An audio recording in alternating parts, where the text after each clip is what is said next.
ఈ మధ్య ఒక అన్న మమ్మల్ని ఉద్దేశించి ఒక కామెంట్ చేయడం జరిగింది. చాలా బాధేసింది. ఇంతకీ ఆ కామెంట్ ఏంటంటే, వీళ్ళు ఛానల్ స్టార్ట్ చేసిన మొదట్లో అందరినీ సబ్స్క్రైబ్ చేసుకోండి అని అడుగుతా ఉన్నారు. కానీ ఇప్పుడు ఇన్స్టాగ్రామ్ లో 1 మిలియన్ ఫాలోవర్స్, యూట్యూబ్ లో 79 లక్షల మంది సబ్స్క్రైబర్స్ వచ్చేసరికి వీళ్ళకి తల పొగురు పెరిగిపోయింది. అందుకే సబ్స్క్రైబ్ చేయమని ఏ వీడియోలోనూ అడగడం లేదని కామెంట్ చేసినారు. బ్రదరు, నీకే ఈ సమాధానం, జాగ్రత్తగా చూడు. సబ్స్క్రైబ్ చేయండి బాబాయ్. ఫేస్బుక్ ఇన్స్టాగ్రామ్ అయితే ఫాలో కొట్టండి బాబాయ్. సబ్స్క్రైబ్ ఫాలో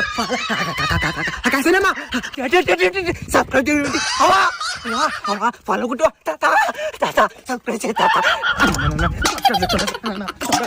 సబ్స్క్రైబ్ చేసుకుంటాం. ఎవరిని చూసి ఎంత మాట అనేవునా? ఇంకా కూడా తలపగురుందనుకున్నావా? సబ్స్క్రైబ్ చేయమని అడగకపోవడానికి కారణం, ప్రతిసారి అడిగి మిమ్మల్ని ఇబ్బంది